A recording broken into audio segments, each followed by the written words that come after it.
जरा सोचिए, क्या ये मुमकिन है कि एक ही इंसान, एक ही दिमाग, पेंटिंग, साइंस, आविष्कार और म्यूजिक, इन सब में माहिर हो। आज हम एक ऐसे ही शख्स की कहानी में उतरेंगे जिसने इंसानी काबिलियत की हर हद को तोड़ दिया। नाम है लियोनार्डो दा विंची। एक ऐसा जीनियस जिसने न सिर्फ रेनेसां को शक्ल दी, बल्कि हमारे आज के भविष्य की कल्पना भी सदियों पहले कर ली थी। तो यही वो पहेली है जिसे आज हम सुलझाने की कोशिश करेंगे। ये कहानी है एक ऐसे इंसान की जिसने, आप कह सकते हैं, भविष्य को 500 साल पहले ही देख लिया था। तो चलिए तैयार हो जाइए एक सच्चे रेनेसा मैन के दिमाग की भूल भुलैया में गोता लगाने के लिए। उनकी काबिलियत की, कह सकते हैं, कोई सीमा ही नहीं थी। पेंटर, साइंटिस्ट, आर्किटेक्ट, म्यूजिशियन, क्या नहीं थे वो। ये जो लंबी लिस्ट है ना, ये सिर्फ एक बायोडेटा नहीं है। ये सबूत है एक ऐसे दिमाग का जो असाधारण था। और बस यहीं से उनकी अविश्वसनीय कहानी की शुरुआत होती है। तो कहानी शुरू होती है 15वीं सदी के इटली से। 1452 में विंची नाम के एक छोटे से गांव में लियोनार्डो का जन्म हुआ। वो एक नाजायज औलाद थे और उस जमाने में इस एक बात का मतलब था, सफलता के लगभग सारे दरवाजे बंद। लेकिन देखिए किस्मत का खेल, यही बात, यही बाहरी होना आगे चलकर उनकी सबसे बड़ी ताकत बन गया। देखिए, जहां दूसरे बच्चे किताबों में सिर खपा रहे थे, वहीं लियोनार्डो की क्लासरूम थी पूरी की पूरी कायनात। फॉर्मल एजुकेशन तो मिली नहीं, तो उन्होंने सीधे दुनिया से सीखना शुरू कर दिया। वो घंटों बैठकर नदी के भंवरों को देखते, किसी पंछी के पंखों की बनावट को समझने की कोशिश करते और सोचते कि इंसान कैसे उड़ सकता है। बस यही, चीजों को गौर से देखना और सवाल पूछना, यही उनका सुपर पावर बन गया। उनके पिता ने उनके हुनर को पहचान लिया था। वो उन्हें ले आए फ्लोरेंस, जो उस वक्त आर्ट का मक्का माना जाता था। वहां उन्हें एंड्रिया डेल वेरोक्यो की वर्कशॉप में शागिर्द रखवा दिया गया, जो उस दौर के सबसे बड़े आर्टिस्ट में से एक थे। और बस यहीं, इसी वर्कशॉप में एक ऐसा किस्सा हुआ जो इतिहास में अमर हो गया। कहते हैं, जब वेरोक्यो ने अपने नौजवान शागिर्द के बनाए हुए फरिश्ते को देखा, तो वो बस देखते रह गए। उस एक फरिश्ते में इतनी जान थी, इतनी सच्चाई थी कि वो खुद मास्टर के काम से कहीं आगे निकल गया था।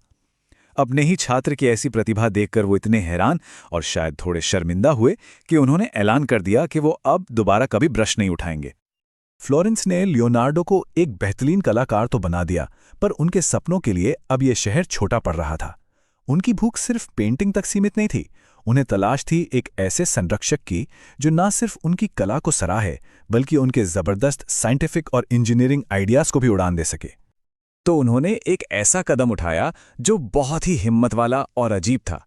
उन्होंने मिलान के ड्यूक लुडोविको स्फोर्जा को एक चिट्ठी लिखी, और उस चिट्ठी में उन्होंने खुद को एक आर्टिस्ट नहीं बताया, बल्कि एक मिलिट्री इंजीनियर बताया।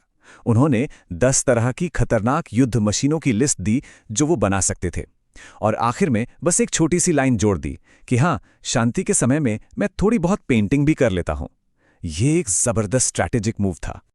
अब ड्यूक ये पढ़कर हैरान तो हुए, लेकिन इम्प्रेस भी हुए। उन्होंने फौरन लियोनार्डो को मिलान बुला लिया, और मिलान में आकर लियोनार्डो सचमुच एक रेनेसां मैन बन गए। सोचिए, एक दिन वो दुश्मन को तबाह करने वाले हथियार डिजाइन कर रहे हैं, तो अगले ही दिन दरबार के लिए शानदार जश्न और नाटक तैयार कर रहे हैं। वो सच में एक वन मैन आर्मी थे, जो कुछ भी कर सकता था। लेकिन हर जीनियस की तरह लियोनार्डो की कहानी का भी एक दूसरा, थोड़ा अंधेरा पहलू था, और वो था परफेक्शन का जुनून। हर चीज को बिल्कुल निकुट बनाने की ये चाह उन पर इतनी हावी थी कि वो अक्सर अपने बड़े बड़े प्रोजेक्ट्स को अधूरा ही छोड़ देते थे। उन्हें हमेशा लगता था कि जो वो सोच रहे हैं उसे वो पूरी तरह से कैनवस पर उतार ही नहीं पा रहे हैं। उनकी ये अधूरी रचनाएं आज भी उनकी जीनियस सोच की एक दर्द भरी गवाही देती हैं। चाहे वो फ्लोरेंस में adoration of the Maggi painting हो, जो अधूरी रह गई, या फिर दुनिया की सबसे बड़ी कांसे की मूर्ति द ग्रेट हॉर्स बनाने का सपना, जिसका मिट्टी का मॉडल हमलावर सैनिकों ने तोड़ दिया। एक के बाद एक उनके कई बड़े सपने टूटते गए, यहां तक कि बैटल ऑफ अंजारी पेंटिंग बनाने की उनकी नई तकनीक भी बुरी तरह फेल हो गई। पेंट बना और दीवार से पिघलकर बह गया। और तो और, उनकी सबसे मशहूर पेंटिंग्स में से एक द लास्ट सपर, वो भी अपने आप में एक शानदार लेकिन फ्लॉड एक्सपेरिमेंट था। देखिए, उस जमाने में दीवार पे पेंट करने के लिए गीले प्लास्टर पर फटाफट काम करना पड़ता था। लियोनार्डो ने यह तरीका छोड़ दिया और सूखी दीवार पे पेंट किया। ऐसा करने से उन्हें आराम से, बारीकी से काम करने का मौका तो मिला, लेकिन इसका नतीजा ये हुआ कि पेंटिंग बनते ही खराब होने लगी। यानी परफेक्शन की चाह ने ही उनकी सबसे बड़ी मास्टरपीस को खतरे में डाल दिया था। असल में लियोनार्डो की असली खोज तो इंसान को समझना था, उसकी आत्मा के रहस्यों से लेकर उसके शरीर की बनावट तक। वो इस जुनून में थे कि ये पता लगा सकें कि एक मुस्कान के पीछे कौन सी मांसपेशियां काम करती हैं, और इसी जुनून से जन्म हुआ उनकी सबसे रहस्यमयी पेंटिंग का। उन्होंने एक नई तकनीक ईजाद की जिसे कहते हैं स्फुमाटो। इसका मतलब है धुएं की तरह उड़ जाना। इसमें रंगों और लाइनों को इस तरह मिलाया जाता था कि सब कुछ धुंधला, रहस्यमयी सा लगे। और यही वो तकनीक है जो मोनालिसा की मुस्कान को वो जादुई एहसास देती है। एक ऐसी पहेली जो आज भी दुनिया को अपनी उलझन में डाले हुए है। लेकिन सवाल तो वही है, आखिर थी कौन मोनालिसा? ये एक ऐसा सवाल है जिसने सदियों से आर्ट की दुनिया को परेशान कर रखा है। सोचिए, लियोनार्डो ने इस एक पेंटिंग पर सालों काम किया। वो जहां भी गए इसे अपने साथ लेकर गए, और उन्होंने इसे कभी उस इंसान को नहीं दिया जिसने इसे बनवाने का ऑर्डर दिया था। इस बात ने इस राज को और भी गहरा कर दिया। सबसे आम थियरी तो ये है कि वो फ्लोरेंस के एक व्यापारी की पत्नी थीं, लीजा घेराडिनी। लेकिन थियरीज और भी हैं। कुछ लोग कहते हैं कि ये लियोनार्डो की अपनी मां की तस्वीर है, और एक बहुत ही दिलचस्प थ्योरी ये भी है कि ये खुद लियोनार्डो का ही एक फीमेल सेल्फ पोर्ट्रेट है। आप कभी उनके सेल्फ पोर्ट्रेट और मोनालिसा को साथ रखकर देखिएगा। दोनों के चेहरे में जो समानता है वो वाकई हैरान कर देती है। एक तरफ जहां लियोनार्डो मोनालिसा की बाहरी खूबसूरती को कैनवस पर उतार रहे थे, वहीं दूसरी तरफ वो इंसान की त्वचा के नीचे छिपे राज भी खंगाल रहे थे। चर्च के सख्त नियमों के खिलाफ जाकर उन्होंने 30 से ज्यादा इंसानी शरीरों को चीर फाड़ कर उनकी बनावट को समझा। ये बहुत ही खतरनाक काम था जिसके लिए उन्हें समाज से निकाला भी जा सकता था, लेकिन वो ये रिस्क उठाने को तैयार थे, सिर्फ ये समझने के लिए कि हमारा शरीर काम कैसे करता है।